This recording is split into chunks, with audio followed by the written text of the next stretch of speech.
I'm Sam the Gassique. And I'm Dreadful Dan Gallagher. And we're two old buddies that have lived our life at the edge of the mainstream. So come join us where things are a little odd. This is the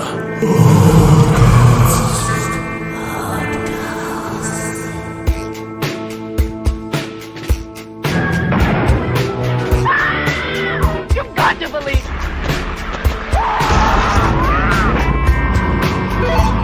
It's alive! It's loose! This earth of yours will be reduced to a burned-out cinder.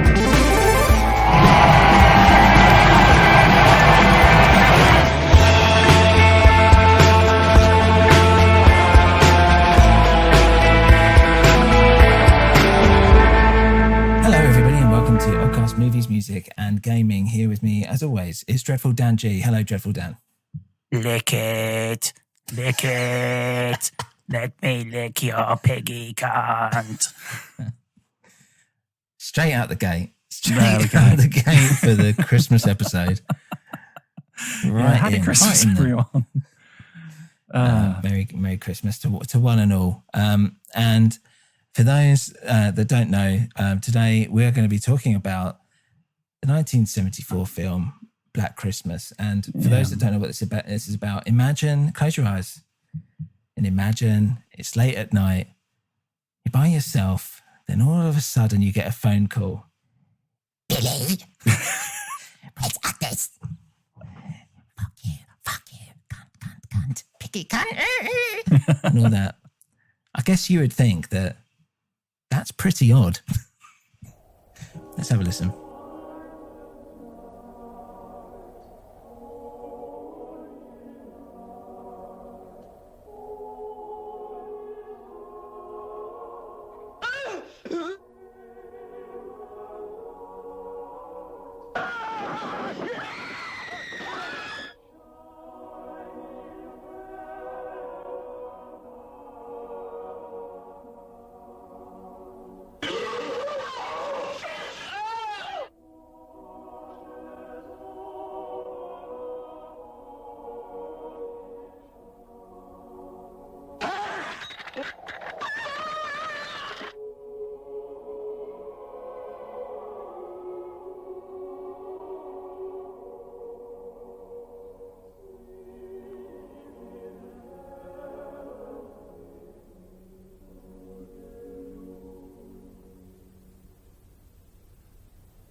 Sorry about that comment I made earlier. I'm so bloody impressionable. I watch a film like this, and immediately I'm right on my phone, ringing up all my mates, and some who aren't even mates, some who are just people, maybe through, work contacts, business associates. Lick it. Lick it. Hello, Dan. Yeah, wish your name came up on the on my phone. Oh, sorry, Mum.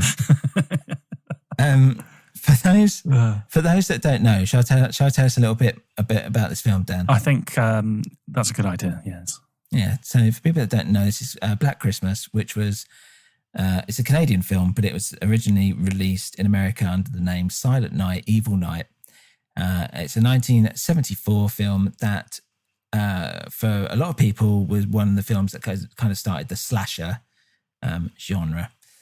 It was produced and directed by Bob Clark, who, talking about Christmas, went on to direct A Christmas Story. That blew my mind. Which is insane. That is crazy. That's a great film. Yeah, it's very weird that film. two Christmas films of very, very different types. This film was written by Roy Moore, I think it was. It stars Olivia Hussey, who film buffs will probably know as starring in the original Romeo and Juliet film. Margot Kidder, who is committed suicide not too long ago, but she was probably more famously known as, she was insane. She had a lot of problems. But she's known as the original Lois Lane in the Christopher Reeve Superman films. Yeah. And John Saxon, who I'm a big fan of, he's great in this film. He died recently as well, I think, within the last year or so. And he, people probably know him as the guy from Enter the Dragon. He plays a cop in this one. Yeah, I wondered. I spent the whole film trying to put my finger on who he was. Yeah. He's in a lot of stuff, though, as well, isn't he? Yeah, he's done a lot, but I always think of John Saxon as this film and Enter the Dragon, and he's great in both. And yeah, so basically the story follows a group of sorority sisters. Teenage girls. Well, they're a bit older than teenage because they're in college, right? So they're like at the upper end of teenage. And that's one of the things that is quite important with this film and that Bob Clark wanted to make sure is that he didn't want them to be like a silly horror stereotype, like girls like running around like with next to no clothes on and being all ditzy and silly and just, having sex and getting killed or whatever. He wanted these to be like women. And that's part of and what we'll go on to a bit later on, that's part of the whole dynamic of this film is to do with not necessarily feminism, but strong female presence and how that seems to emasculate the men surrounding this film, if that makes sense. Yeah. These aren't little girls, these are women, and they are a threat to manhood, basically. And this is kind of a reaction to that. Yeah. We'll kind of get into that a bit. So basically all that happens is that they're in this house, they start getting weird phone calls, and basically they all start kind of dying one by one. But basically, like, no one really realizes that they're dying until the very end. It's just like, they've kind of gone missing. And we'll kind of get into that. So apparently it's inspired by the urban legend of the babysitter and the man upstairs, and also about a series of murders that happened in Montreal. And the film was originally going to be titled Stop Me, and they changed a few things with the script, which I thought was pretty cool. For one thing they did is that Bob Clark said, I don't want to see the killer. I want it to remain a mystery. Nice. And Roy Moore was really against that the whole thing. He wanted, I believe, like a more fleshed out villain. Yeah. And Bob Clark went, nope, I want it to be a mystery right to the very end. And that really pays off in a big way, in my opinion. Although it does seem to be controversial. That seems to be an area that's divisive amongst people who review it. Yeah. Yeah. And I think that if you think it's a bad thing, then you're wrong. Yeah. I hate you. The budget was $620K dollars, which is pretty measly. A lot of the actors had to like wear their own clothes and stuff. It was shot in 40 days, and a lot of it was a bit like makeshift, apparently. So they did it on quite a small budget. It's become a bit of a cult hit. It definitely inspired Halloween, and we'll come on to that a few years later. And it was made into a 2019 film, which I have not seen. I don't know if you've seen it, Dan, the remake. I almost saw it because I almost watched it for this week. Right. The wrong one. That would have been good. That would have been funny, wouldn't it? Yeah, maybe we should watch that at some point. Yeah. So I guess how I first came to this film, I don't remember the first time I've watched it. I feel like I've watched it like forever. It's always been knocking about in one way or another. I always loved how I loved the ending, basically. I loved the way it mixed the light moments, and essentially that it's like there's an element here where it's almost like a teen, even though it's not teen, we kind of established that, but like a kind of college drama / comedy / just like, they've got like characters who they're just kind of bumbling along with life and all this stuff, and slowly the kind of dark side and the evil and the horror side of it starts to seep into that world more and more, until like by the end it is truly horrifying. And that final like 2 minutes is one of the best endings of anything ever, in my opinion. I fucking love it. And it always stuck with me. And the fact that it is a Christmas film, and it always gets And I'm one of those dickheads where at a party when someone goes, what's your favourite Christmas film? And someone goes, Die Hard. It's a Christmas film. I love it. Die Hard. It's my favourite. And I do love Die Hard. I think it's a great film. And I would say that it's fine to say that that's a Christmas film because it does take place at Christmas. I'm always the dickhead who goes like, have you seen Black Christmas? Yeah. Oh, what's that? Well, that is my favourite Christmas film, don't you know? Even though I don't know why I'd say it like that, as if it's some highbrow art piece or something, when it's really it's some fucking slasher flick. What did you say its alternative name was? Silent Night, Deadly Night. Yeah, I bet you don't say that at the parties. Silent Night, Deadly Night. No, but then Black Christmas. Well, the reason why it was called Silent Night, Deadly Night is because they didn't want it to be seen as a blaxploitation movie. Oh, interesting. Not. So that's why they called it that. Interesting. And you can see why. Obviously, it was all kicking off at that time. Blaxploitation was in its heyday. Yeah. And they didn't want it to be, misconstrued, I guess. I don't know if that's as in a positive or negative connotation with that. And I don't know. But so that's why they changed the name. Dave, what's your relationship with this film? This is the second time I've seen the film. First time was with you. Probably. Was it? Yeah, about 5 or 6 years ago, maybe, around your house. My God, your memory is great, and mine is just fucking awful. Okay. I actually, do you know what? I could actually tell you exactly when I saw it, because Christmas. It was the day that we opened up the Cell's Instagram account. Like that's going to mean anything to me. What do you mean? We sat there and started the Cell's Instagram. Yeah. And now defunct. Yeah. And we were like, we need to post stuff. So I took a shot of that horrible image of the girl with the plastic bag on her head. Yes. And did it as one of our first posts. Really? So that will be the first time I saw the film. Fucking hell, that's mad, isn't it? So we've actually got some... We've got some hardcore stuff with it. Yeah. Real. This is flowing through our veins, man. That's so weird. Nicola Asimov asks, where can we watch this piece of art? I've had it on DVD and as a file somewhere for ages. I don't know where you can see it now. It pops up on Netflix every now and then, I think. But you streaming on Amazon. If you're willing to cough up £2 or whatever. Yeah, fuck it. Just pay for it. It's really good. But yeah, we're going to ruin it for you. If you haven't seen it, we're about to dissect it. Right, should we take a break, Dan, and then should we go into just have a discussion about what happens in the film, what we think, thoughts, step.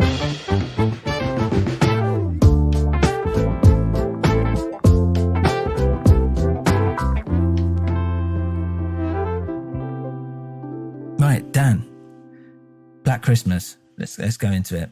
So we'll talk about what actually happens. So as we said, there's these sorority girls. I don't understand how a sorority works. I don't understand it. I don't know the Kappa Sigma arsehole or whatever their fucking names are. And they've got this old woman living with them. I didn't understand it back when I watched it originally. I don't understand it now.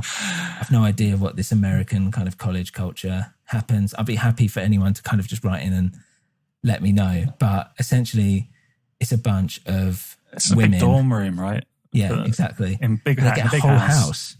Whole house, yeah, and a nice house. So in this big dorm house where they all live, they start getting what starts sounding like just dirty phone calls because there's someone going, I'm going to lick your pig cunt and all this stuff. And it's all a bit weird.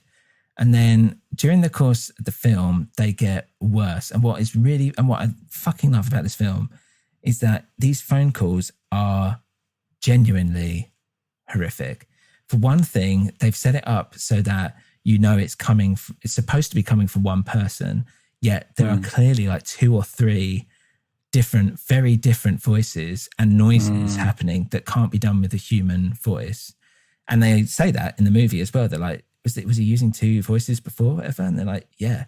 And we know it's coming from. So there's an element here where it's almost supernatural, where it's showing you something that's inhuman, because subconsciously, obviously, you know that someone, a human person, can't do that, can't make it's impossible basically to kind of make these noises, and yet it's presenting it in a real world thing. So it's kind of making you really on edge because your brain is telling you that's not possible. Does that make sense?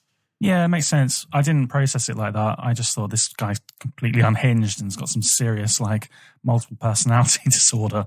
Yeah. Yeah. But that's what it is, right? That is kind of the superficially what it is. But I think, subconsciously it's trying to tap into that thing of like, they want to make you realize that in the back of your head, you're like, this isn't something a human can do. And that's what makes it truly terrifying. And one of the things which they bring up near the end, which you kind of, if you've been following along, you start realizing is that the phone rings every time someone dies. Okay. There's a phone call which plays in to the very end of the film quite heavily, which we'll get onto. Yeah. But yeah, so basically they're all kind of staying together. And there's loads of different things kind of going on. So you've got Olivia, who's Jess, I think, in the film. Is her name? Yeah. And she is she's Juliet, and it's in from Romeo and Juliet. And she's very smart, strong, like very nice, very personable. She's kind of like the hero, basically the heroine of the piece. She's got a bloke called Peter, who is a pianist. And during the course of the film, you find out that she's pregnant and she wants to get an abortion. And Peter is not happy. He's a very intense young man. Very intense. And the film sets you up for the whole time thinking that he's the killer. And it does this in many ways. They'll do POV shots from Peter, and the POV, and we use POV shots from the killer's perspective, and we see him from Peter's perspective. So it's matching it up. You will notice audio cues. There's a bit where Peter gets so angry, he smashes up a piano and it makes a certain noise. And that certain noise is played across the film with bits with the killer, that specific audio clip. Nice. So it's giving you audio cues to relate it back to Peter. The cop, John Saxon, like everyone's kind of like noticing him and being like, who's that guy? He's a bit dodgy. He's hiding out in the shadows. He's kind of dottering around. At one point, Jessica's like, it can't be Peter because the first phone call, he was here, he was upstairs. Like it couldn't have been him, because she starts thinking it might be him because he's like crying on the phone. We've already seen him really angry. He's calling her a bitch. There's one point where he says like, you can't get rid of this baby, like it's just like a wart or something. And then the killer uses that same line. Now the thing is, the killer's been watching them throughout the whole thing, but he says that same line, and that's where she's like, oh God, like fucking hell, it's Peter. That's pretty shocking, that moment. It's horrible. Yeah, it's really horrible. Because the audience, to me watching, I was like, that's it, it's him. Yeah, exactly. So you're like, but there's for a second, and then you go, okay, well, blah, blah, blah, blah, blah. Yeah, maybe it's not. And then when you realize, and when there's like the big fucking twist / reveal that the phone calls are coming from inside the house, then you think it is Peter. He was there at the beginning and all this stuff. And then you start, and then that's when you see Peter at the end where he's like, hey babe, like what's going on? And she kills him, basically. It's how it ends. But there's a shot of someone's eye. That's right. Hiding in it the looks cupboard. like Peter as well. That's the thing. All the little. Is that him? No. So apparently that was, as in, it's not the actor. I think that was the cameraman. It's not.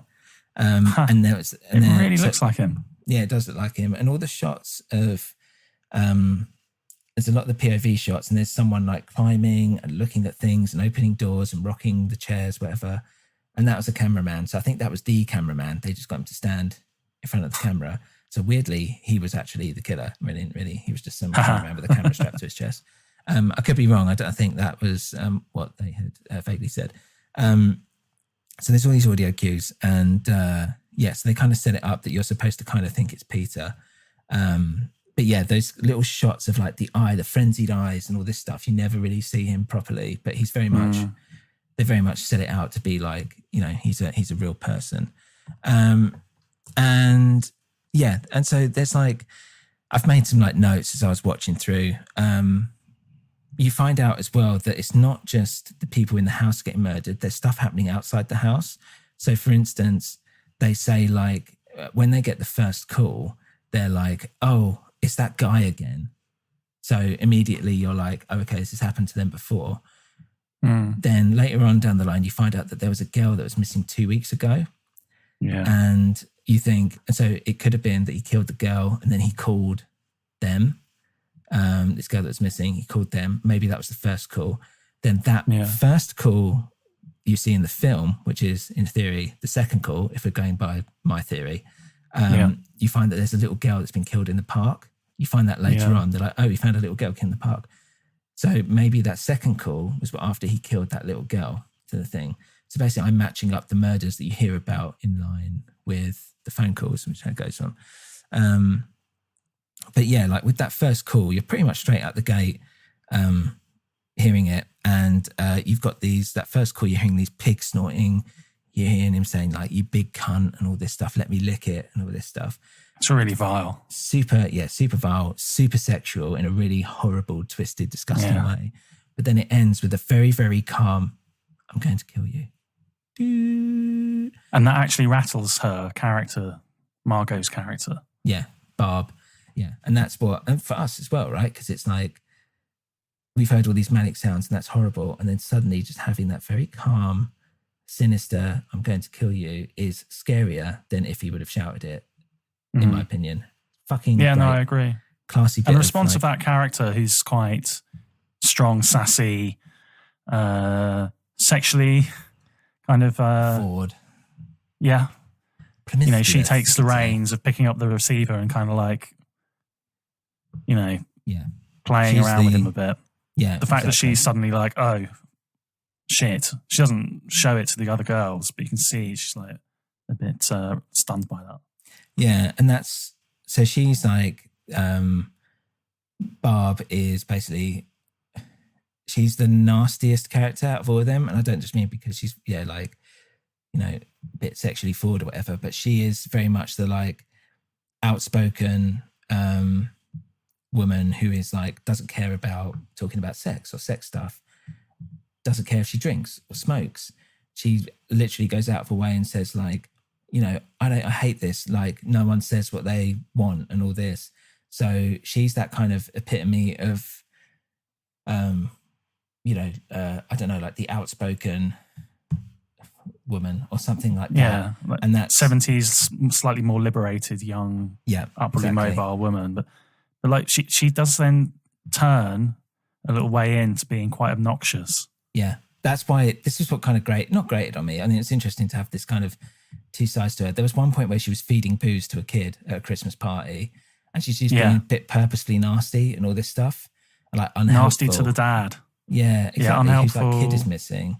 And she's being a bit dick about it, but she actually so she dies, but she gets impaled by a unicorn horn. She literally gets killed by a horn, which is also obviously a phallic thing. I love a good phallus every now and then. And yeah, she gets killed. But she was an interesting character. Apparently, they said that Margot, the actress who played her, was Margot Robbie? Margot, kid or whatever, didn't speak much during the whole time on set and all that stuff. So I imagine that there was already trouble kind of going on. But I forget, because I always used to think with like the Superman films, like, I do not understand how anyone sees this woman as attractive, because she always looked like she chain smokes 100 cigarettes. She looks like she's just got dirty teeth, basically. Like that kind of like David Bowie almost kind of mouth, where it's like someone who smokes for like forever. Super fucking thin. But in like this, I was like, she is super pretty. And it's a shame that she's just became such a mess afterwards. To be brutally honest. And what I also love about these phone calls and stuff, and throughout the whole film, is that there's this Christmas music throughout a lot of these bits. So like this very jolly, Christmassy, uplifting, light-hearted sounds and music across this really horrible, dark, evil things. And I think this is why it's a good idea having this at Christmas, because there's that constant light and dark, literally in some cases, between both. And I think, and I'll kind of come onto this theory again a bit later, but I see like the idea that these women are going into like the real world after this, right? They're at college, they're setting themselves for the real world, but also in terms of their life, but also their sexuality. And I think the kind of house represents that in a sense of you've got this family, and we'll leave Billy to one side for a sec as in the character who's the murderer, whose name we hear. You've got the family kind of dynamic within it. They're sisters. They've got like a mother figure. There's all these kind of like boyfriend dramas and blah, blah, blah, and all this stuff, like daytime soap opera stuff kind of going on. Yet in the attic and like dotted around, it's a very, very dark thing. And I think that's kind of like trying to represent the world, as in there's a really dark element and a threat to people, and especially women, that's out there. And also there's this element of sexuality, because if you notice, they talk about sex a lot, about being a virgin, blah, blah, blah, and all this stuff. And there's posters with like naked people on the wall and everything's like free love or whatever. And then you've got Billy, who is the kind of take that kind of extreme dark side of sex, basically, right? Which is like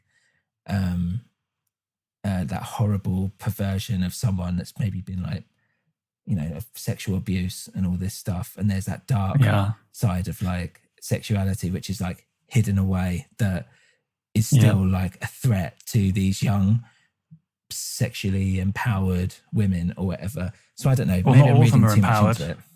Well, no, I definitely think that's there, because so much of it, you know, in the trope of like horror films where the like sexually loose characters get killed off first, you know, that's subverted here, because that first character that dies is the one that's being mocked. That's right, for being a virgin. Being a virgin and not, you know, so I think there's definitely all of that in there. And like the best horror usually is rooted in some sort of like deep set sexual anxiety. It usually resonates, which is why some of the best horror is that touches on the sexual. But yeah, absolutely, I think that's definitely here. Yeah, and you're right. It's interesting to see how different characters with their different relationships and attitudes are dealt with by the killer and by the director. Yeah. And it's also interesting, he, as well as A Christmas Story, he did Porky's and Porky's 2. He did, yeah. Yeah, and that humour comes through in this film. There's a lot of Porky-style humour in this, like the fellatio number code and stuff, and everyone laughing at the stupid cop because he doesn't know what fellatio is. But there is like also a bit of that gaze there, I think. Yeah. Yeah, you know? It is, yeah. But there's I would something, say like the leering, lurid gaze of the killer, or is it the director? Yeah, that's a good point. Yeah. Yeah, and just touching on what you were saying earlier about the fact that, you know, the kind of twisting the, you know, sexual promiscuity of women, and they're like the first victims or whatever, and the fact it's turned its head where it's like actually the innocent one is first. And they kind of play up to that because they've established that she's like a virgin, because Barbara's like, I know a virgin when I see one or whatever. Yeah. Like it matters, but whatever. And then if you look, like she's got like a fluffy toy on her bed. She's got a child's drawing of a flower on the wall, and all this stuff. So that's so horrible. They've painted her as like the innocent one, and she's the first to go. And to be honest, like she's the first and last almost. And yeah, that's Claire, who becomes a bit of a driving force in the film in the sense that she's missing. People are worried about it. So yeah, Claire's the first one to die, and basically the it's next so upsetting. Day, yeah, it's a really harsh way. She basically gets put in she gets suffocated in plastic, and then she gets pulled into the attic and put on a rocking chair, but still with this plastic bag on her face. And she's just sitting there like dead, rocking back and forth with this plastic bag. And it's a fucking horrible image. And she did that for real as well. The actress, apparently she held her breath and had this bag on. And if you see, like it's tucked into her mouth, but apparently they put like little pencil holes in there. So just in case there was like something, but apparently she was holding her breath for the entire time. She's a swimmer or whatever. Jesus Christ. I can hold my breath for ages. But wow. Yeah, it's pretty impressive. I really did find that upsetting. Even a hardened old soul like me. Like you said, she's presented as a little bit more girlish, and then it's really hammered home in that scene with the dad waiting. It's just so sad and tragic. Yeah, but they kind of make the dad a tragic figure from the start because he gets like a snowball in his face. Yeah. And he's like he's a bit wet, basically. Yeah, he's going around and he's like not really sure what to do, and he faints or something at one point or near the end or whatever. And he's just like that completely thing of him powerless. And it's like these weird.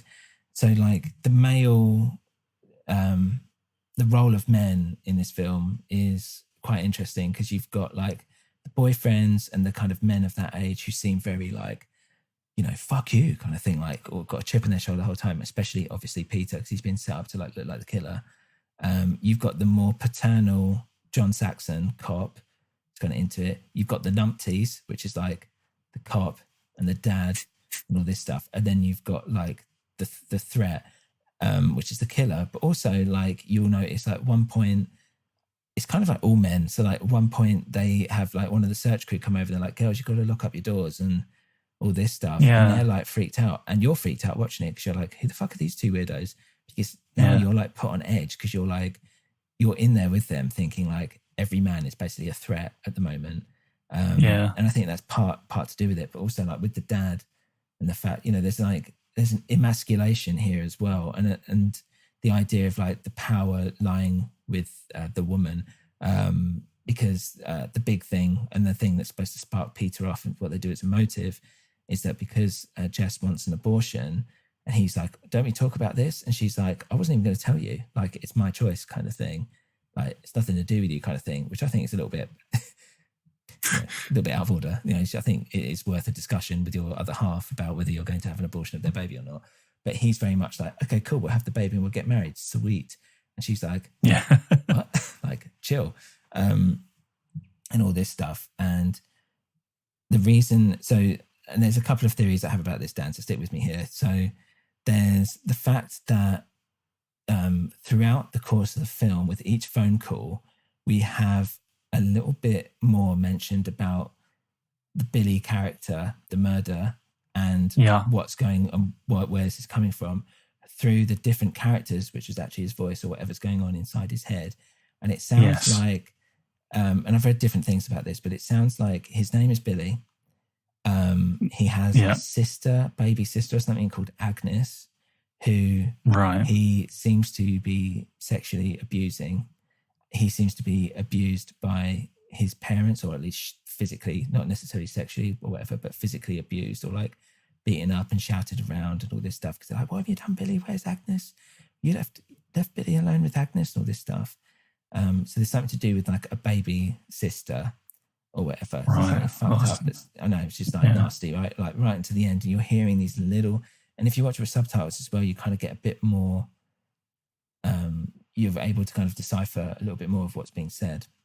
Yeah. But it's all like sexual. It's all like sexually motivated. And it's like, you know, we won't tell and all this stuff.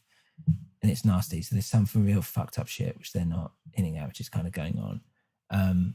And the idea of the baby and all this stuff, because if you, the way that Billy acts and the things that he does are very infantile. So it's almost like he is a child, like he's a child. So now that could be to do with the fact that he's mentally fucking, you know, he's got the mental age of a 5-year-old or something, who knows? But or it could be the fact that it's like he's reliving this like thing, this sense of murders, whatever, in his head with like killing his sisters or like killing babies or whatever. Because a little girl is murdered in the park.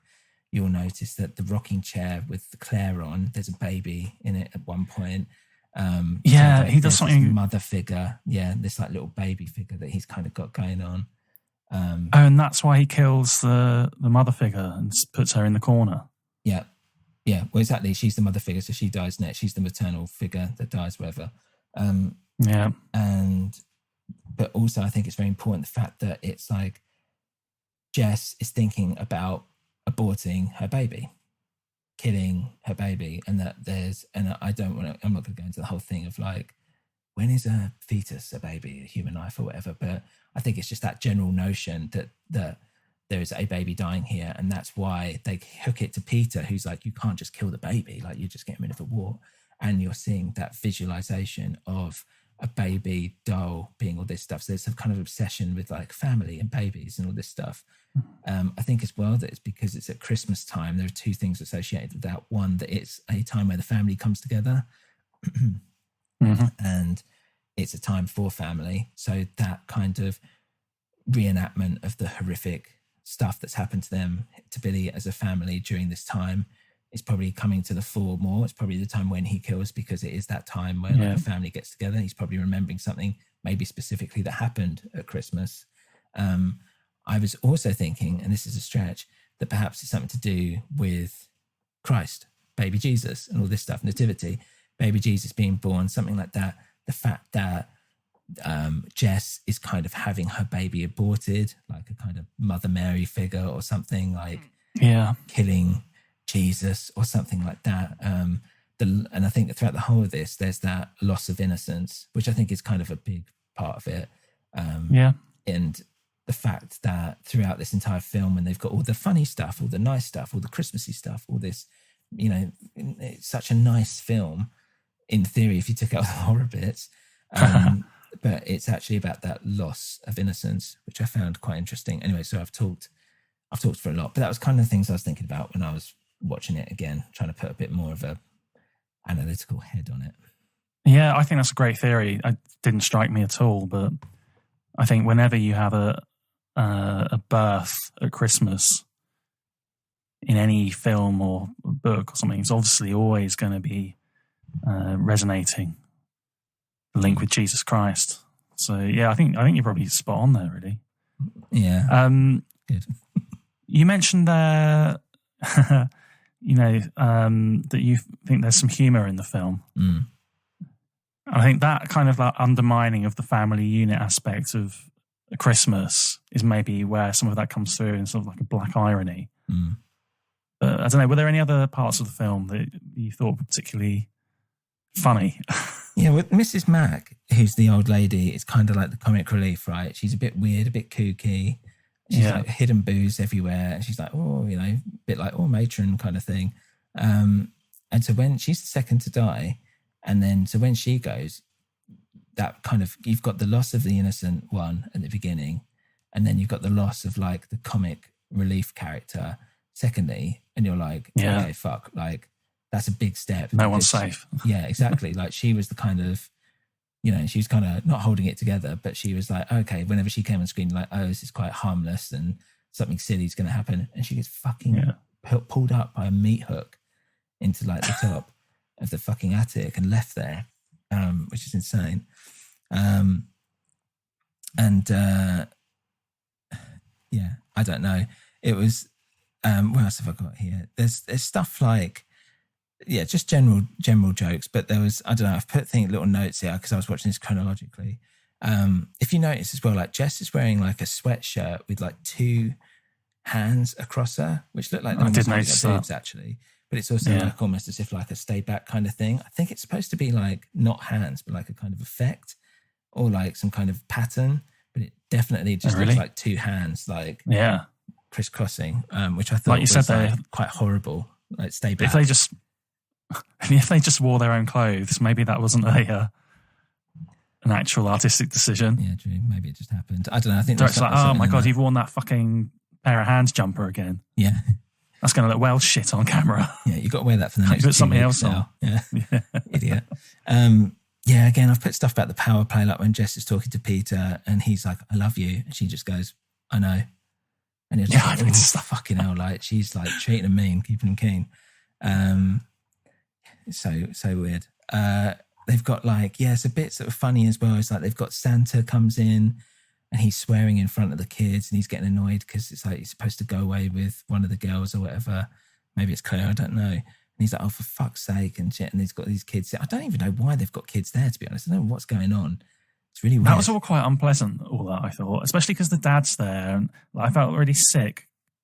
Because I was still feeling sick about like, I can't find her. And they're just all this, no one really seems to care.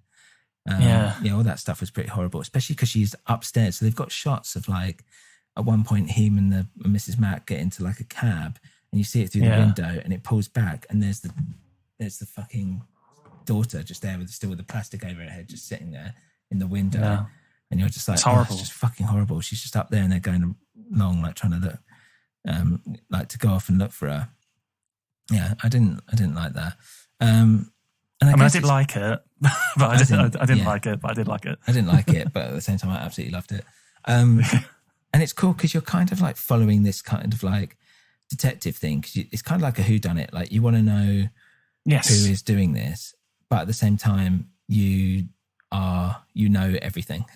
Like, you know, apart from who it is, you know absolutely everything. So every time they're like, oh, okay, oh, is it this person? Oh, we can trace the phone call and blah, blah, blah, and all this stuff. You're like, oh, they're getting closer and closer to what it is. Which is quite interesting. But Peter as well, the guy that plays Peter I thought he was really good. Like that bit where he's having to play the piano and he's like doing this really like manic, crazy, he's like sweating and shaking and all this stuff. And it's just, again, like someone that looks like unhinged, not necessarily a killer, which we kind of come to later. But yeah, just the fact that having some emotional problems. Yeah, exactly. And like that whole scene, I was like, that was really awkward to watch because he keeps moaning about how it's like really important to him, and the fact that he's stressing out about, you know, your reasoning is that he's found out that he's about to have a kid, and then he's in the same breath he's found out that she wants to get it aborted, and it's like all this stuff kind of going on in his head. But at the same time, you're just like, he looks like a killer at this moment. He literally looks like he's killing the piano. And at the same point, like there's a shot after he kills Mrs. Mack where Billy's like going crazy in the attic, and it's quite similar. This like kind of frenzied smashing and crashing, and all that, which you've seen Peter do when he like destroyed the piano. So you're kind of linking it up a little bit. What bits did you find funny, Dan? Funny? Oh God. Or just generally interesting? It's just that tone, I think. Like I said, you know, it's that deeply black kind of irony of contrasting this with the Christmas season. Mm. Yeah. And like there's some characters that bring light relief. Mm. Did you know all that snow was fake in the whole film? I wouldn't have. How do you make fake snow? No, you can. Well, I've done it before actually on shoots, but it's essentially like it's like a powder. It's a bit of a nightmare. You don't want to get it wet either, really, because it can be annoying. But I don't know what it was back then. It's probably asbestos or something, something like that. Happy Christmas. Yeah, and we should say like so.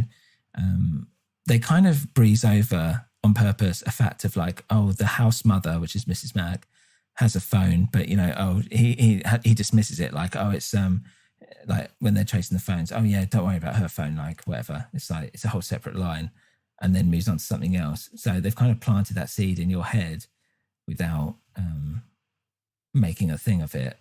They dismiss it as soon as they've said it on purpose. Because that was so subtle, it didn't register with me. No, well, because that's how he's calling from inside the house. Is that the reason why they're linking the number? They say it's from inside the house. Isn't that because obviously if you're on the same line and you pick up the phone and someone else picks up the phone, you don't need to call anyone. You're not ringing it. So what happened is she's got a separate line. Yeah, so there's a separate line which the house mother uses, which is where he's calling from to call the house phone. And we should say like the film opens basically with him sneaking into the house as well. So from a POV of the killer, so immediately you know like he's in the house from the start. So all these calls he's making is from the room upstairs. We never see him not be in the house apart from when he's obviously outside going in. If that makes sense. And at a late point in the film. When they find one of the cops dead in his car, so you don't see it, but obviously he's snuck out off screen. I thought that was pretty bold for him. Like I know, like the whole thing's bold for a killer, or whatever. But I didn't expect that policeman to be dead. Like when it did the slow pan up, I was like, "Oh fuck, the cop's dead." Even watching it again, like the other day, it's like, "Oh, the cop's dead." I didn't actually remember that, but it's like doesn't fit the killer's MO. Yeah, exactly. It's weird because it's a man for a start, but I was like, I guess he's You have to get rid of the threat. I think that was somehow. just a plot and a shocker thing. Yeah, exactly. So yeah, Should we talk about the end? Because that's Yeah, kind of we- like yeah, most we're kinda- interesting bit, really. yeah, we're kind of getting to the end. So like the whole last 45 minutes is pretty much minute for minute, if that makes sense. It's happening, I feel like, almost in real time, because Phil or whatever, who was originally going to be played by what's her name? The Saturday Night Live actress who wasn't famous here, but she was famous there for doing Saturday Night Live, but whatever. I'll come on to it. I think I've got it written down somewhere. Who dies off screen when she goes to check in on Barb. Once she's dead, you realise that Olivia's like in the house by herself. And when they do the trace, so she gets the call because Phyllis is dead. She gets the final call and she's told to like stay on the line for as quick as we can so we can trace it. And then John Saxon like calls up the dumb cop and he's like, make sure you get Jess out of the house. Just tell her to put down the phone, walk outside, walk down the road. Like, do not look back kind of thing. Like, just keep going. Don't fuck this up. Yeah, don't fuck this up. Which that's what he says. And then when he calls her and he's like, okay, just listen. We need to put down the phone and just walk outside the front door and just go. And she's like, okay, I'll go get Barbara Phil. It's like, no. And he starts to get really like, no, listen to me, whatever. And this, put down the phone and go out. It's like, why? What's happened? And he's like, The killer's in the house. The killer's in the house. She's like, huh? And then there's this really cool bit where she like calls out Barb and Phil and she gets more and more distressed. And it really like, it's fucking difficult to watch because at the same time, it's cutting to shots of like the empty rooms and the empty hallways and the empty staircase. And you're not sure if you're looking at a POV or if it's a normal shot. You don't know. And I think the final Very one, disorientating. yeah, it's disorientating. There's a final shot which just feels like slightly covered, where it's like a slither of where you see the stairs, and then you're like, okay, well feels like it's someone hiding, so that must be him. That whole bit is fucking cool. So she gets a what do they call it by the fire, like a poker thing, whatever. And and she kind of makes her way upstairs and sees the bodies basically lying on top of each other or whatever. And you're like, get out of the house. Yeah, exactly. And then what you realise is he's behind her behind the door going, don't tell Agnes. And you have a shot just of his eye like looking through, and it literally makes me feel sick right now. That's I'm horrible. talking about it and thinking about it. It's fucking disgusting. So she pushes the door and he like goes into this like fucking frenzy, and all you see is like his hands and his arms coming off, like going on screen from off screen, I should say. And he's like pulling her hair, trying to like get her down. She runs to the basement. She's trying to hide. He's trying to get in. And then you see someone creeping around on the outside of like where this, and it's not, where this basement, wherever it is. And it's Peter, and he like crawls in. He's like, hey, what's going on, honey? And then it cuts to outside because you're like, oh fuck, what's happening? The cops turn up. They go down and they come in, and you see both of them. You think they're both dead at first. Peter is lying in her lap and she's looking up. Again, there's this mother-son image. It's this thing of like the female taking care of the male kind of thing. There's just something maternal kind of going on here. And then she's like, ugh, like she's still awake. So she's killed Peter, and you don't know what happened from that bit where he's like, hey, what's going on? To like them being dead. All you heard was some screaming. So you're not sure. There's also the... what happened. Let's go back to the Jesus Christ aspect of this film. The La Pieta of Mary with the dead body of Christ in her lap. You're right. Yeah. Didn't even think about that. That sort of That's imagery right, there. It's a good point. That's brilliant. Yeah. It's a really good reference. Yeah. True. Like a mother and a child. Yeah. Mary. But specifically Mary with the... Yeah. That. Mary, you know, I don't know if that ties into like the whole abortion thing. But it's like with the dead Jesus figure. Yeah. Yeah, you're right. And then basically it kind of has this nice soft ending where it's like it kind of has a nice like slow fade, and she's on the bed and she's sitting there and she's surrounded by people and they're like talking about the logistics of it. Oh, we've got to tell these people, we've got to get whatever.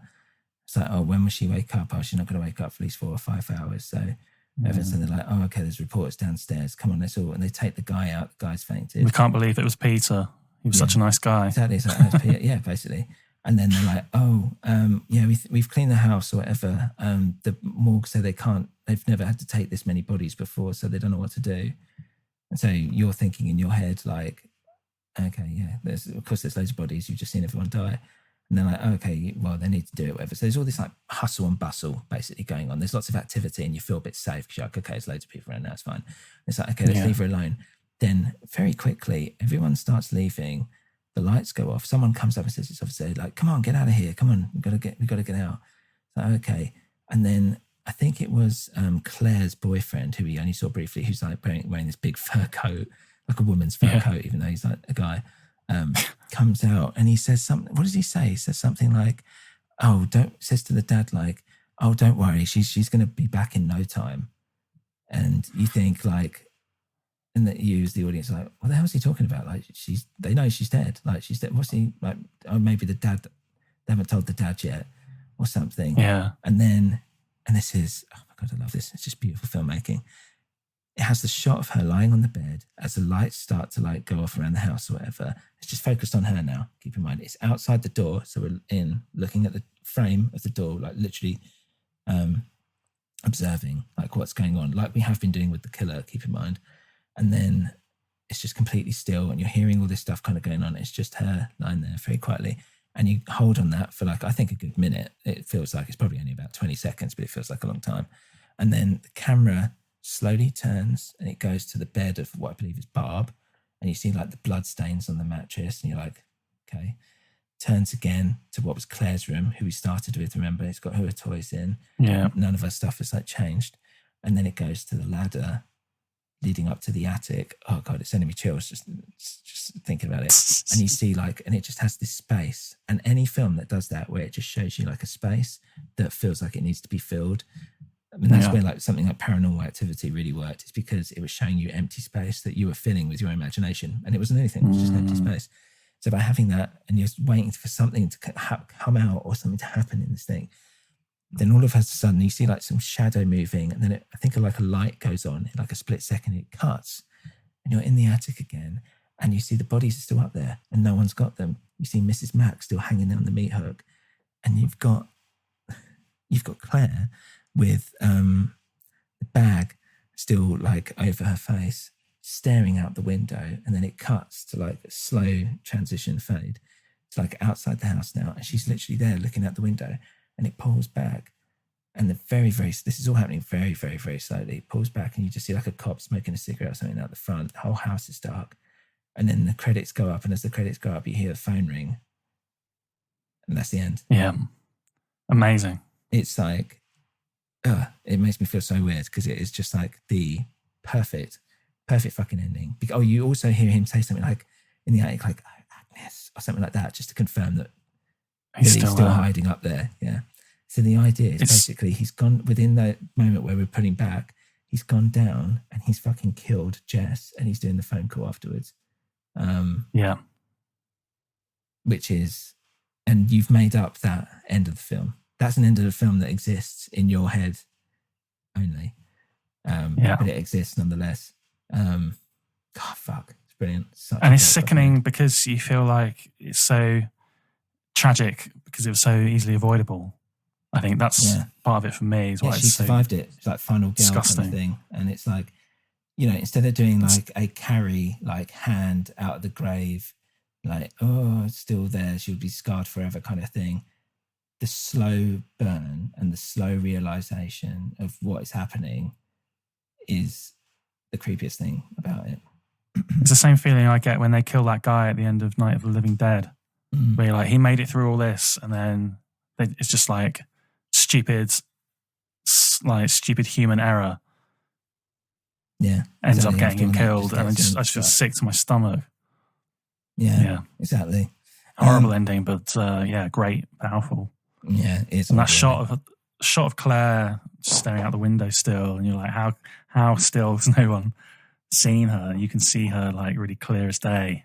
Yeah, just at the top of the house, just sitting there. Yeah. Right, Dan. Let's take a break, and then we can get into a bit more on the facts and all this stuff, a bit more on the film itself. Right.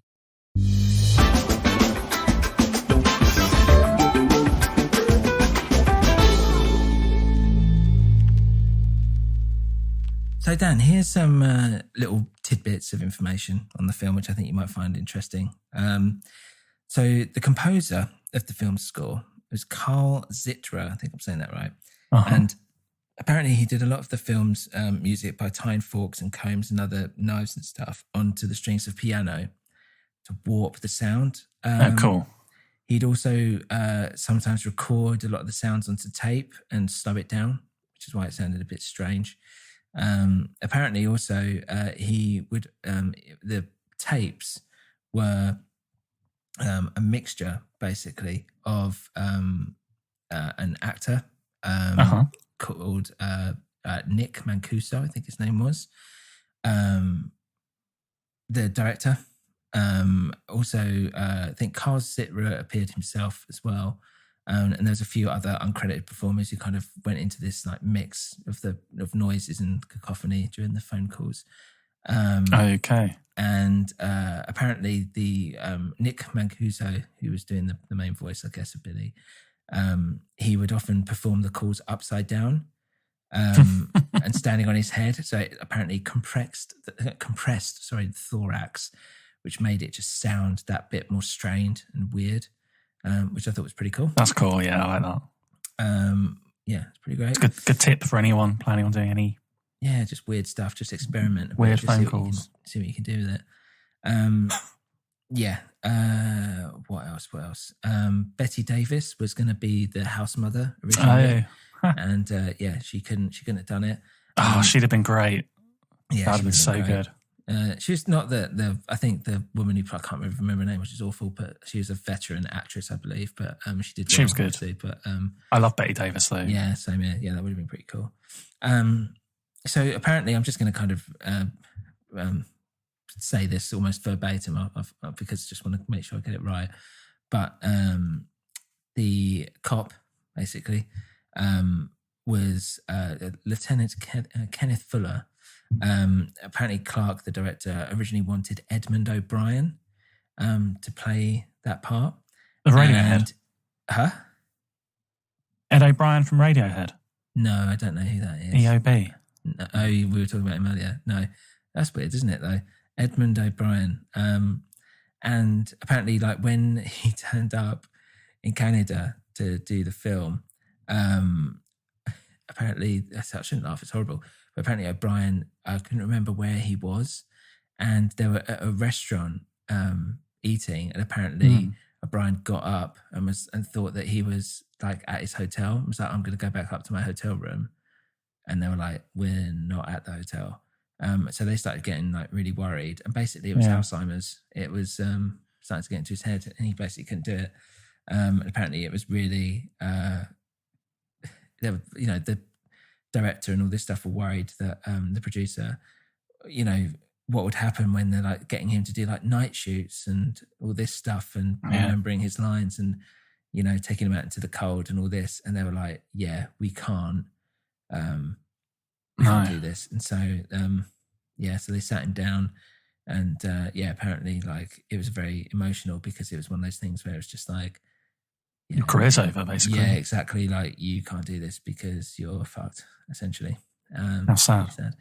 Yeah, so they gave it to John Saxon, and literally he pretty much landed in Toronto and went straight into wardrobe to start shooting. It was that quick. And they were saying that basically if John Saxon hadn't said yes and been able to do it like immediately, they probably would have not been able to shoot the film. Wow. That was how last minute it was. So that was quite interesting. So good old John Saxon saving the day again. I guess like one big thing we should talk about is Halloween. So it started. So this was kind of the first real thing which had that kind of first person, POV of the killer kind of like walking around the house and stuff, which is basically how Halloween starts. So Clark and John Carpenter were friends. Okay. And they were actually working on a project together, which never happened. But basically Carpenter one day said to Clark that, I really love Black Christmas, and I really want to make a sequel or like a companion film And Clark was like, I don't really want to do that. Like, I've done it. I've been there. I'm all right. Yeah. Thanks. But here's what I think you should do if you were going to do something like that. And he was basically like, if you're going to do like a sequel, you should do it that he was like, that Billy, whoever, was captured and put in an institution and then escapes and goes back to the town where he was from. But no one there knows it yet. And and make it happen on Halloween or something like that. And that's what he told John Carpenter. And John Carpenter went and made Did exactly that. Yeah, in Halloween. Amazing. But apparently Clark has said, like, and I quote, he deserves the full expansive credit he's gotten for doing that movie. A few words about an idea are hardly a screenplay and a finished movie. Yeah. Nice that you said that. Yeah, which is fair enough. But at the same time, it's like, you know, Halloween got a lot of the praise, whereas this Black Christmas, it's kind of more of a cult thing. And I would say Black Christmas is probably a better movie. I think it's definitely a better movie, actually, when I think about it. And I do really like Halloween. But if you look at it, like, the fact that it has, like, you don't know what the Halloween killer looks like or anything because he's got the mask on, but there's that bit, if you remember, in the Halloween film where you see, like, a little bit of his face and he's just like a normal guy. There's a bit of that with, like, the slither of the eye in Black Christmas. You know, I suppose that's before those conventions were developed. So I've seen a lot of people say that, like, this is the first, like, slasher film. Although I've then also seen people say, no, that's not true. There are some before then that you kind of make a case for. Yeah, exactly. Like, there's an evolution of it, definitely. But this is, this was definitely like one of the first to kind of that genre to make it a thing, basically. Like, everyone, Halloween is always like seen as like the quintessential first actual slasher movie. Yeah. And I think that's kind of fair enough. But I think Black Christmas definitely paved the way for it to reach there. It's cool that you can see it as like a prequel. Well, a sequel. Be a sequel. Oh, you're talking about Black Christmas being the prequel. Sorry. Yeah, that you can kind of read it as that. Yeah, definitely. A few other things. So you notice that this takes place in Bedford, and that's not Bedford of Bedfordshire in the UK. Yeah. I think that's supposed to be a play on Bedford Falls, which is the city in It's a Wonderful Life. So there's a little nod to that. Nice. And then, I read somewhere, but I don't know if this is true or not, but legend has it that this was Elvis Presley's favourite horror movie, and he watched it every Christmas, and that the family still to this day watch it in his memory. But if that was true, then he only would have been able to watch it 3 times until he died. Yeah. I was about to say that. So it's like, can't be a tradition, really, can it? So, but I like the idea that this is like Elvis's favourite like horror film. Apparently, there was also, I haven't got it written here, but I did read it somewhere, that for like Roxanne, the Steve Martin version, what's her name, Olivia Hussey, met Steve Martin. Apparently, Steve Martin was like, I'm a big fan, you're in one of my favourite films of all time and all this. And she was expecting him to say Romeo and Juliet. He was like, no, Black Christmas. She was like, oh, right, okay, weird.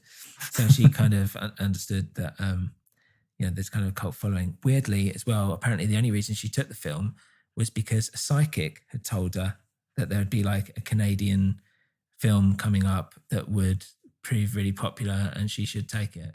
And she did, based on the advice of a psychic. Yeah, it's weird, isn't it? That's cool, man. I should start seeing psychics more. Yeah, exactly. So I think this was Silent Night, Deadly Night, or it might have been Silent Night, Evil Night, something like that. I've seen it 2 different ways, but I still think it's kind of called Black Christmas. That's what it's kind of known as. And as I said, that's kind of the blaxploitation thing.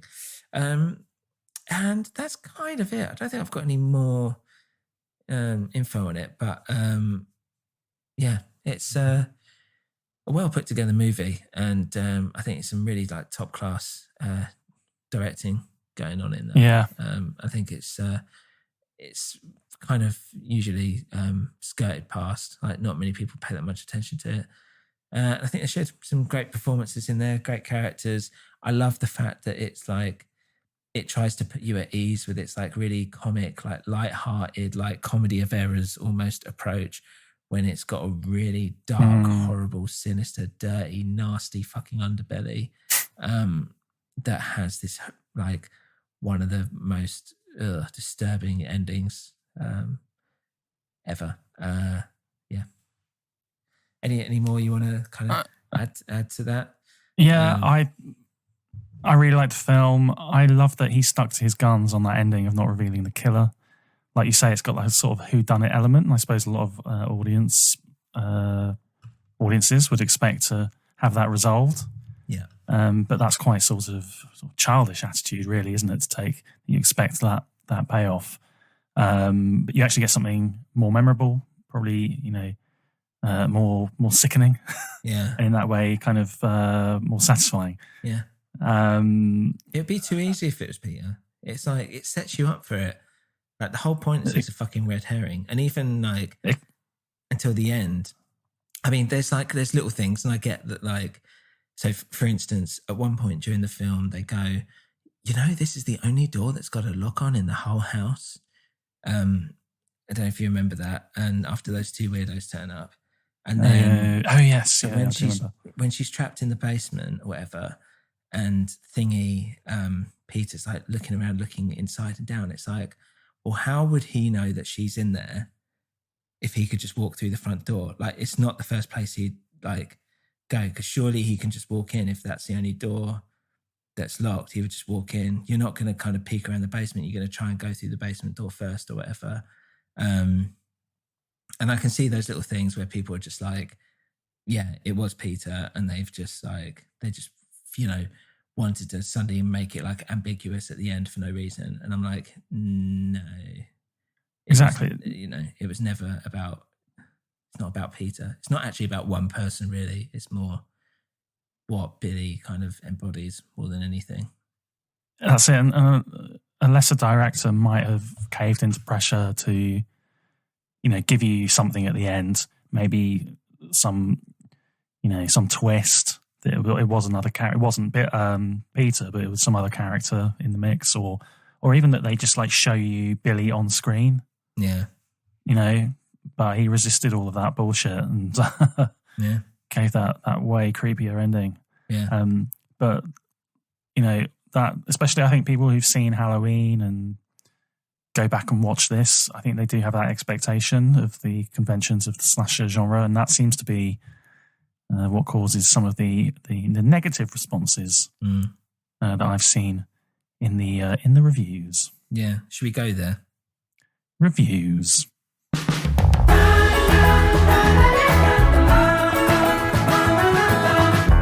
I hate it. These are going to make your blood boil, Sam. Oh, God. Go on then. 1 star out of 10. Fuck off. Fuck Lump. you. This review is titled Lump of Coal. This is a real letdown. The movie goes on and on, but it really doesn't say much. It does have a good cast, and that helps, but it makes you wonder where the hell were they... Oh, yeah, sorry, this is right. What the hell were they think when they agreed to star in this snooze? It's long, it's boring. We never learn the identity of the killer or his motive. Good. Near the end of the movie, the guy who was nothing but a saint is killed and takes the fall for the killings. But the real killer is still lurking about the house, and they never found the one girl who was killed with the plastic bag. Good thing the police did such an intense search of the house. This is a stupid bad ending. I just pray the remake fixes the stupid ending of this crapper, and I hope the stars remove it from their resume. I give it the lump of coal. What a fucking idiot who completely misses the point on everything. This People one like that just shouldn't be allowed to watch films. Sorry, shouldn't say that. You'll like this one more. This guy gave it 3 out of 10. So he likes this a little bit more. 3 times as much as the last guy. Right. A cheap Canadian candy cane. Okay. I'm not sure why a lot of people like this film. I didn't think it was all that great. Also known as Silent Night, Deadly Night, directed by Bob Clark of Porky's fame, this one involves a psychotic killer who hides in the attic and starts killing off all the girls one by one. I say girls because most of them look over 30 instead of 20, especially Margot Kidder as the slutty one with the foul mouth. My God. To be fair, Olivia, what's her name, had just had her first child when she was in this, if you believe it. Oh, really? Wow. She still looks like fucking 12 in it or whatever. But, yeah, she's already a mum by this point. Sorry. Yeah, carry on. The film does just fine until the last 15 minutes or so when Olivia Hussey goes upstairs to look for her friends and doesn't follow police instructions to leave the house. What a dumb bitch. Anyone who's that dumb deserves to be killed. Deserves to be killed as well. Such a strong fucking reaction. I'm getting a bit annoyed about this already. Okay. Any others? They keep coming. Why do people hate it? Why is it so divisive? Sorry. One star from David on Amazon. Fuck off. 1 star. Think about all the history of every film that's ever been made, and it's saying that it's like the worst. This is the worst. 1 star. One star. It doesn't mean he thinks it's the worst film ever. Like, he might have if I made a whole film spate of other of 1 me star. doing a shit on the floor, that would get 1 out of 10. That would get 1 star because it exists. It would just get 1. It's on par with Black Christmas. It's not funny. David's review wasn't very good at all, but that's just my opinion. Is that it? That's it. I love it. That's not really an opinion. You've barely expressed anything, David. It's not an opinion. Right. Fuck off. L. Bradbury, 1 star. Black Christmas. What a load of old tosh. I was sat on the edge of my seat. Don't get me wrong, but it was for all the wrong reasons. I had read the reviews. People were scared to death when they watched this film. Great, I thought. I haven't seen a good scary movie for years. I was sat on the edge of my seat, willing it to hurry up and get some action going. In the end, I lay back on the sofa and waited for the end to come. It drove him to suicide.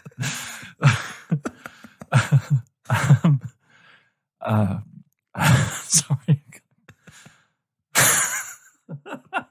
This is good. I lay back on the sofa and waited for the end to come.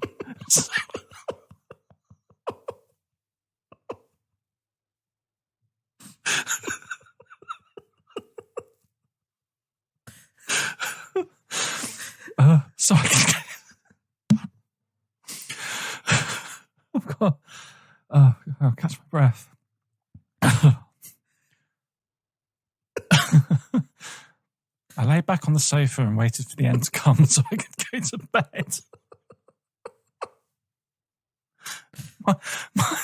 My cat's running around the bedroom upstairs when it's dark scare me more than this pathetic attempt at making a horror film. My advice is don't buy it unless you want to be bored to death or you really haven't got anything better to watch. In fact, put a coat of paint on the wall and watch it dry. That may be more interesting. People so extreme. Such extreme. Why do people have such extreme emotional reactions to everything? Why is everyone like it has to be the worst thing? So let me get this straight. He gave it 3 stars. No, sorry, that was another 1 star. I was going to say. There's more. They keep coming, these 1 star reviews. Right. I've got 1 star here. Rubbish. Switched it off. Absolute rubbish. They didn't watch it. Yeah, exactly.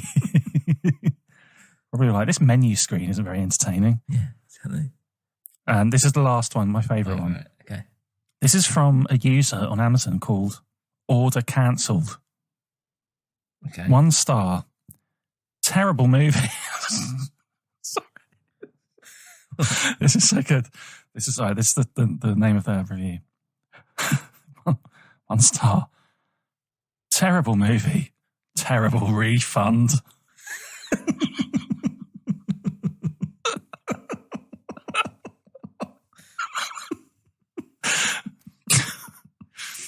This is great. Okay, Right? what is a terrible refund? You wait. Okay. You wait. And you wait. Oh, right. Need to ratchet up the drama in this one. This is an ancient movie that is listed as a collector's edition, but there is nothing special about it. First, we received this movie and it was not packaged like most movies. No plastic wrap. Keep this in mind because it is important in a minute. Is that in it? Is that you saying it? No, that's what he's written. Right. Yes, we did watch it and it was horrible. No plot, no conclusion to the story. It made no sense at all. After realising there was nothing collector about this edition and wondering why this old turd was $25, we decided to return it. It cost $4 to ship back, even though I'm a Prime member. And they only refunded us $13 because it was not returned in its original packaging. You know, the packaging that it did not come with? Yes, we did watch it. But I'm just saying, we can't return it in a condition it did not come in. Okay. Fine. So basically, they watched the film. Can you do that? I find it weird. I mean, I'm trying to think back, like to the point where it's like if you watch a film and you don't like it, you just go, I want a refund. But you've watched the film. Yeah, but I want it. It's done now. I've watched it. I didn't like it. It's like, well, tough. You should have rented it before you bought it. I don't know. I love how he's complained about it in this review. It's amazing. Yeah, that is great. I love how he's like, no plastic wrap. Keep this in mind because it's important in a minute. When it's absolutely not. I thought he was going to make a connection with like the girl Claire in the plastic bag or something. Yeah. It's like, no, he's just going to gripe and moan. Yeah, it's important to him. So and that's about it. Oh man, that's good. Cool. Should we go into Nerd's Corner then? Yeah. Let's do it.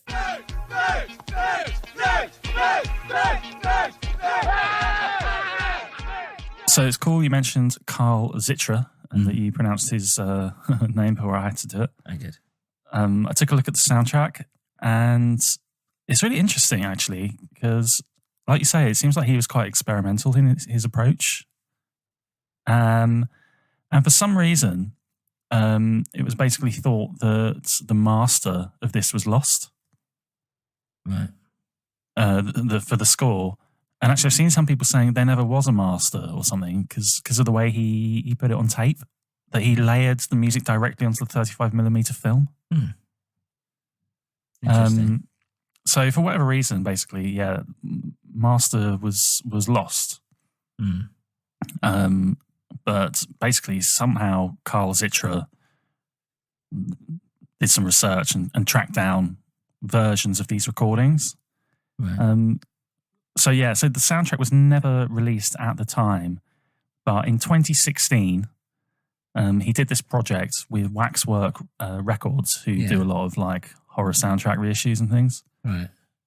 And rather than doing a normal like soundtrack or score, he took all the elements from the film. So some of those like weird like bits of dialogue, some of the like creepy ambient music, some of the Christmas music, and he basically cobbled it into like 2 tracks. Right. So side A of the LP is called Silent Night and side B is called Evil Night. Right, there we go. Okay. But yeah, each side's like a kind of mashup of all the audio that you hear in the movie. That's cool. So yeah, it's cool. A cool, just like different approach to doing it. Yeah. And creating like another kind of like piece of art, I suppose, like a bit of an experience rather than just sitting down and to the normal soundtrack.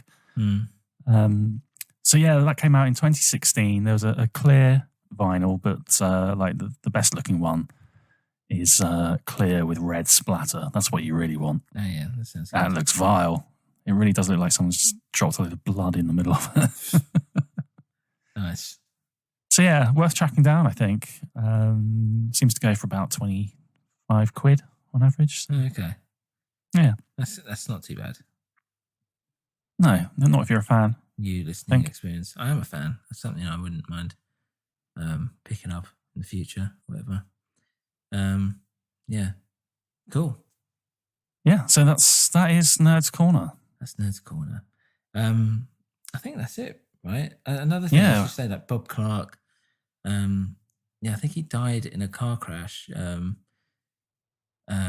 few years back as well. But it's a shame because you've got, obviously John Saxon died recently. Margot Kidder died a few years back. It's a shame that the 2019 remake was supposed to be awful, but I'm probably going to try and seek that out and watch that.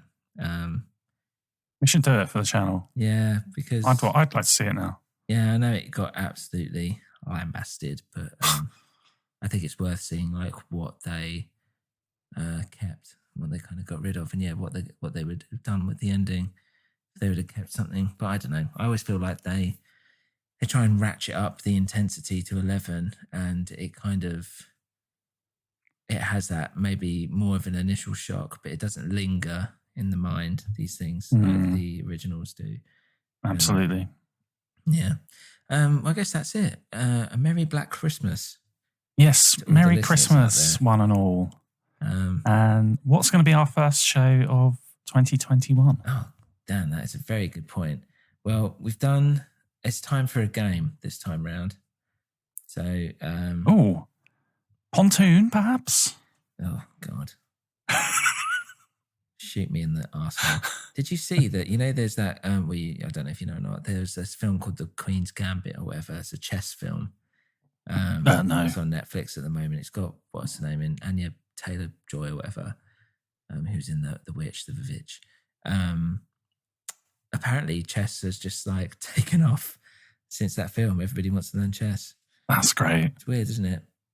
So, yeah. It is, yeah.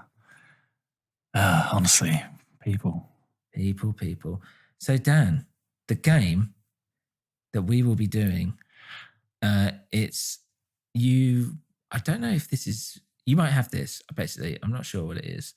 I'm not sure if it's on your Mega Drive thing. Yes. Earthworm Jim. Yeah. Such a groovy guy. Earthworm Jim. Yes. Brilliant. Yeah, so we'll be doing the first episode of 2021, I guess, will be Earthworm Jim.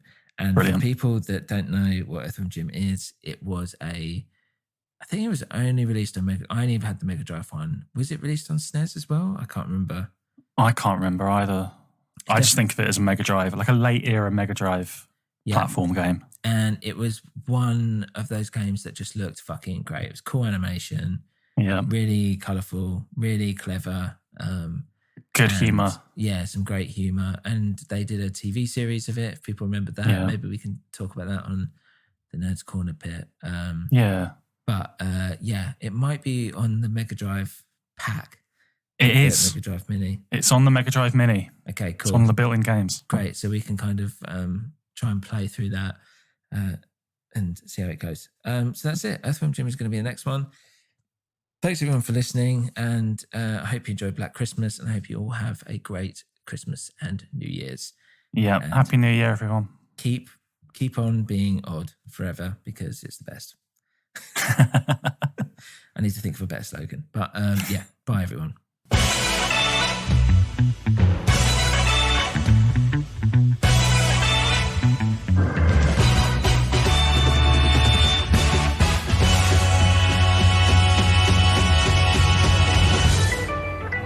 Hey guys, thank you for listening to Oddcast Movies, Music and Gaming. If you want to get in touch with us or get a movie, album or game put on our list to discuss, then email us at oddcastoddballs@gmail.com or a newwinterpodcast@gmail.com. This is part of a New Winter Podcast network, so head on over to anewwinter.net to check out our other shows. You can also follow us on Instagram at A New Winter, Twitter at A New Winter, and you can head on over to our Patreon page, patreon.com/A New Winter. Thanks for listening and see you again soon.